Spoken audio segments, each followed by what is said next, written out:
Khunou Mamang Leikai Women's Dairy Cum Pisciculture Co-Operative Society Limited, the BISHNUPUR District Milk Co-Operative Union Limited, AMADI SERAP India Private Limited ka PUNNA KHUSAMNANA SHINDUNA Milk Can Cooler MCC and Clean Milk Production HAIBA HIRAMDA NONGMAGI OIBA Training Program ama Yumnam Khunou da PANGTHOKHRE Thoramaduda Dairy Farmers sing na matau krapna asengba afaba sangom puthokani sangom da yauriba value nutrients sing Inghanduna manghandana ba loinana farmers sing sangom hena puthokpada hena mathau taba potlam sing yenthoki thoramaduka mari leinana bimulgi managing director chongtham malem ganbana phongdokibada kunai sida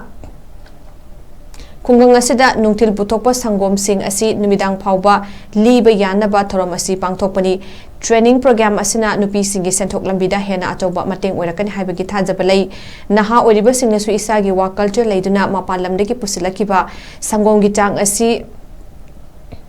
manghan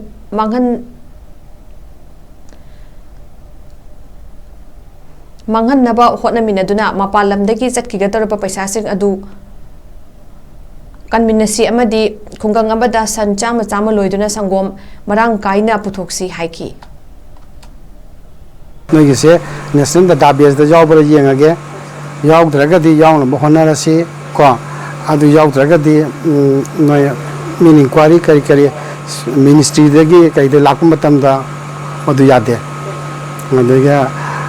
ajig laiba tang kun taruk nutra kun terta taba yai aside awareness campaign tawgani Dairy Fishery Impacts Sigi aba na kanoda ningthong lo tawgani matam di timing de fix lonadri I fix tawakan dai nisingake sai number 2 da ko adu honaba yabadi fajan honaba ya asisu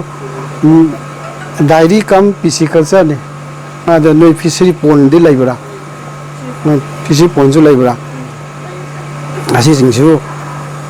thadare se hojik kanona SIS HAIBA ministry dagi noidi women khaktena su oire women dadi yam bhajan pibani ajik handak taina SIS ki se thengnai se women and tribal haibani mayam aduda yam bhajan emphasis pibani noidi nupi ngakta su oire nupi ngakta sina noina any loan apply to bakanda up to 25 lakhs ti subsidy oidoni Ayaba piraga tawbiribra adagi cooperative ki laibiriba sar hoi ama lairiba sinasu tawbiribra masima koi khangdadana koi khangjaning ba ma yaujare objectsi aduna Bishnupur district ta union ani laiba ya de hana haibagi keno amadi koi tajai adubu hojik Bishnupur district ta union ani thokla am masisu koi manungi masak kari laibano haibadi aikoisi yamna kupna khangdana aikoi thibadi thigachari adubu thigachaba si kamain tawgerga koigi cooperative ki sar hoida aikoisu hangba laksage hana khanjari aduga society sima koigi khungang amada society mari manga asi loina thokre hujiksi society yamgre na saw leiriba society ka si society tare nipan tara musukre Masi sarkarna ayaba piraga semba oiramgadra haina su kalle society ama habisi club aman heta semba yabadi natabanena ayabadu piba yabadi natabanena adubu ai tare ngasi khoina puthoiba mayam si dai sector si aduki mati khoi marketing da demand aduki mati wangi adu mathakta khoina ngasi hena hotna bam su changi khoi ngasi hogalebana ha jingjina hai tare haidi wa culture si khoi mapalam de pusalai ba khoi sangom mayam aduki mati ko kona da aduki mati pusalai ba ngasi amul khangde do amul khakta na tan khoi mada dairy na new delhi gi jo ya ma yo sale masi khoina hena puthok ta ga khoi gi paisa ji mapalam de chatloi du khoi sida le hau duine ba aduna hena khoi khunggang amada khoi yam do khoi sanji cham chani loraga khoi gi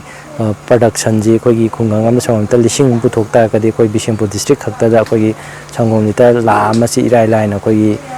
puthokpa ngamani chahi ani ohum mari sida adu hena khoina ngasi je hena khoina puthokpa ngam ge hai ta de khoi beneficiary jing ji khoi phangbam tokpa khoi gi department sing da khoi lai riba guideline gi matungina phangbam tokpa khoi scheme jing je phajana khoi moi ga tie up tora kanda mana hena khoi mateng pangbi taraga di hena khoi gi production je growth la kani na traga di khoi no automatic demand lai re hai ta aduga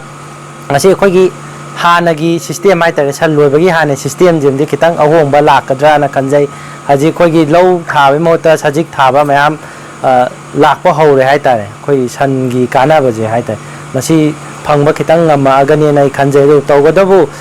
वही याम सांगनदि हाइजरो खितंग हाइतारे खोगी फंगबा